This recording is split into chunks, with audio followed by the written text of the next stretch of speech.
Je vais vous accueillir pour cette petite visite virtuelle. Masqués et confinés dans leur classe, ces élèves ont visité virtuellement le musée Pointe-à-Calière.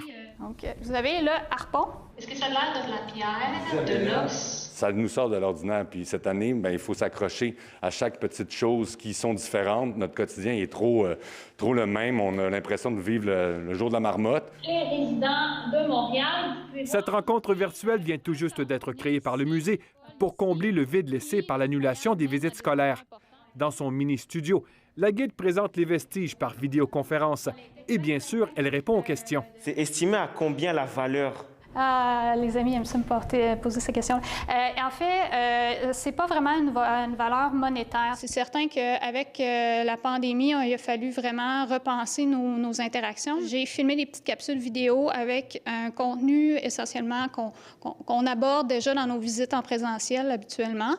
Le musée Pointe-à-Calière mise beaucoup sur ce projet de visite guidée virtuelle parce qu'il est difficile de prévoir le retour à la normale. Là, pour nous, c'est vraiment une expérimentation. Donc là, justement, en ce moment, c'est ce que vous êtes venus voir. On est en phase de rodage, donc on essaie de tester avec des écoles parce que c'est vraiment un apprentissage des deux côtés. Notre rêve, ce serait de rejoindre les écoles partout dans le monde, donc clairement. Donc c'est sûr que c'est l'opportunité que nous propose le web, c'est qu'il n'y a pas de frontières. Quand on construit des murs, c'est toujours le début de la fin. Également touchée par l'arrêt des sorties scolaires, la Maison Théâtre s'est aussi mise au virtuel. Elle offrira aux écoles des ateliers donnés via la plateforme Zoom. Ce qui est intéressant, c'est qu'à ce moment-là, c'est disponible partout à travers le Québec. Mais aussi, si jamais il y avait l'option que les élèves ne peuvent pas retourner en classe et qu'ils font l'école à la maison, on s'arrange aussi pour donner les ateliers avec toutes nos petites fenêtres de Zoom. Déjà, plusieurs écoles ont manifesté leur intérêt pour ces ateliers. Oui, on en a quelques dizaines, en fait, qui vont avoir lieu en octobre-novembre déjà. Puis on est prête, c'est ça, à avoir les demandes pour décembre. On va continuer notre voyage sur le plat. Pour éveiller tous nos sens, rien, bien sûr, ne pourra remplacer une vraie visite.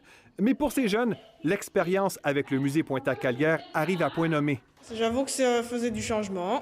Je trouvais ça bien, ça explique mieux. Il y a beaucoup de choses que je ne savais pas, comme Marguerite Bourgeois, c'est elle qui a fait la première école ici. Ici, Louis-Philippe Ouimet, Radio-Canada, Montréal.